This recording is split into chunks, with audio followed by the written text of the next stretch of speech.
que feriez-vous si je vous disais que dans ce champ, il y a un diamant extraordinaire, un diamant magnifique et qui peut vous changer la vie?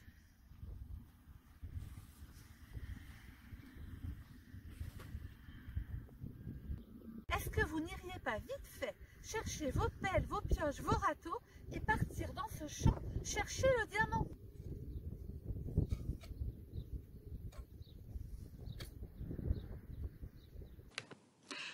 Eh oui, mes amis, vous iriez le chercher. Nous irions tous. Eh bien, ce champ existe. Et le diamant aussi, bien sûr. Ce champ, c'est vous. Et le diamant, c'est votre sensibilité. Hélas, avec les aléas de la vie, nous avons souvent négligé notre diamant, et même parfois, nous l'avons détesté. Alors que notre sensibilité contient des merveilles pour nous et pour le monde, il est grand temps maintenant de faire de votre sensibilité une force au quotidien.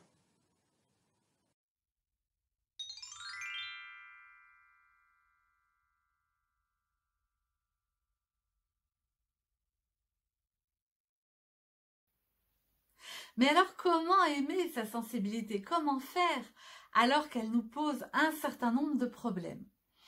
J'ai pensé que le plus simple, c'était de répondre à vos questions et de vous aider à aller de l'avant dans ce processus. Aimer sa sensibilité, c'est déjà bien la connaître et puis aussi voir ce qu'elle peut nous apporter. Aujourd'hui, j'ai choisi des questions qui concernent le relationnel. Les relations avec les autres, l'amitié peut-être et les relations amoureuses aussi. La première question, la compagnie de certaines personnes me bloque et à ce moment-là, je ne peux pas parler. Est-ce que ça vient de moi ou est-ce que ces personnes me sont néfastes?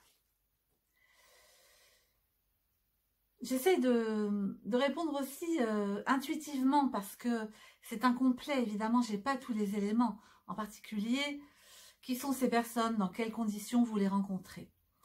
Néanmoins, ce que je peux dire, c'est que si vous vous posez la question de si ces personnes vous sont néfastes, je crois entendre derrière, c'est est-ce que c'est ma sensibilité ou est-ce que c'est mes capacités, mes dons qui me préviennent que ces personnes ne sont pas bonnes pour moi et du coup, je me bloque. Alors, si c'est ça, oui, alors c'est vrai que dans la sensibilité, il y a ces atouts de perception.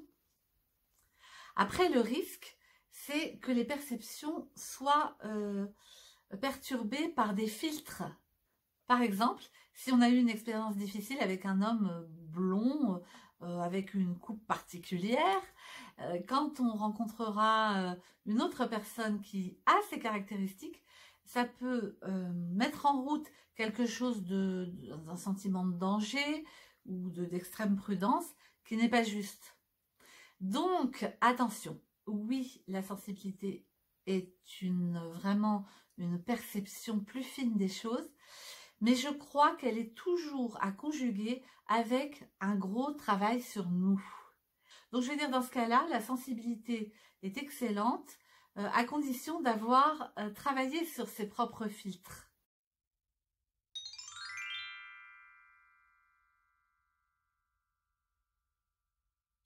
D'ailleurs, j'avais une question là-dessus. Toute ma vie, on m'a dit, fais attention, fais pas ceci, sors pas le soir, tu vas te faire agresser. Du coup, aujourd'hui, j'ai 53 ans et j'ai toujours peur. Comment faire pour vaincre mes peurs? Est-ce qu'il n'est pas trop tard? Merci. Alors, je répondrai après, mais c'est déjà pour dire que le processus est bien décrit. C'est-à-dire que vous pouvez avoir des doutes et des difficultés qui ne sont pas seulement dus à votre intuition. L'intuition est à vérifier aussi avec quelque chose de plus rationnel. Ce n'est pas mieux d'être rationnel ou d'être sensible. On a toujours tendance à vouloir faire mieux, à vouloir faire des comparaisons. C'est pas la bonne piste. La bonne piste, c'est de nous harmoniser intérieurement. Alors, je ne voudrais pas m'éloigner de la question. La compagnie de certaines personnes me bloque. Cela vient-il de moi ou bien est-ce que ces personnes me sont néfastes? Donc, c'est possible. Faites quand même confiance à votre intuition. écoutez ce que ça vous dit, mais vérifiez là, vérifiez que c'est pas dû à d'anciennes expériences ou que ce n'est pas dû du coup à des mécanismes de protection que vous auriez mis en place. Et c'est très bien et c'est tout à fait normal d'avoir des mécanismes de protection. Donc là, qu'est-ce que vous faites dans ce cas-là? Vous vous bloquez. C'est une bonne manière de ne pas rentrer dans le contact. C'est une bonne manière de vous protéger. Mais ce qu'il faudrait faire, c'est vérifier si c'est juste, si c'est ajusté pour vous de vous bloquer et de vérifier si quand vous êtes avec des personnes que vous aimez, avec qui vous avez envie d'être en contact, est-ce que vous vous bloquez aussi? Donc là, si c'est le cas, ça veut dire que c'est pas purement votre juste intuition qui vous a dit que ces personnes étaient néfastes, c'est qu'il faut que vous regardiez, ah mais attention, vous vérifiez, peut-être que vous fassiez un peu confiance pour entendre vraiment ce que la personne a à dire, plutôt que de vous figer trop tôt. C'est ce réglage-là.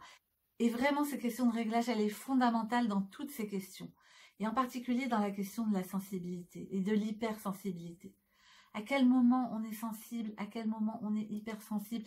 C'est très fin, c'est très subtil. Ça me fait penser à une image qui va peut-être vous aider.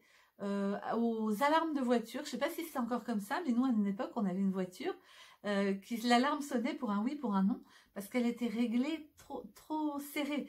C'est-à-dire qu'un coup de vent pouvait faire sonner l'alarme.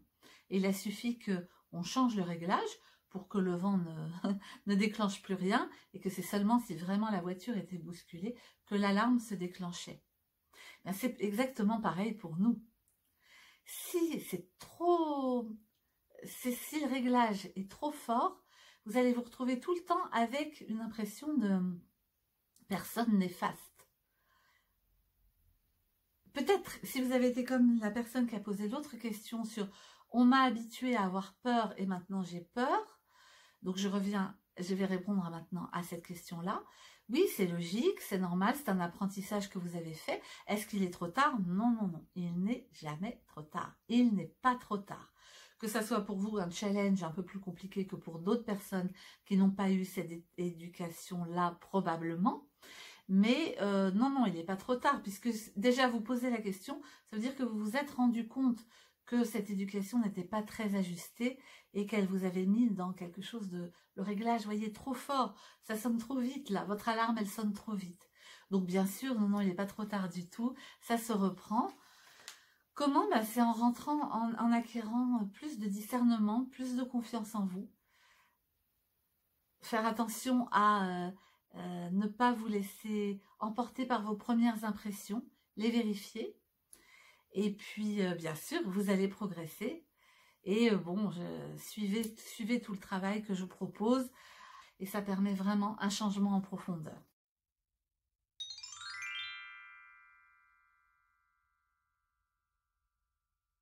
La grande force de la sensibilité, c'est qu'elle amène beaucoup d'humanité. Elle amène beaucoup d'humanité. J'aimerais que vous vous rappeliez de ça. Donc, il s'agit en fait de trouver l'équilibre entre ce qui est bon pour les autres, ce qui est bon pour soi, dans une profonde humanité. Et comment on fait ça? En se renforçant soi-même, c'est sûr. Si on part la fleur au fusil, on va être vite déstabilisé. Je vous souhaite de bonnes relations, les meilleures possibles. Et je vous souhaite aussi une bonne intuition, bien combinée à un équilibre intérieur. Nous continuons le chemin et je vous dis à bientôt.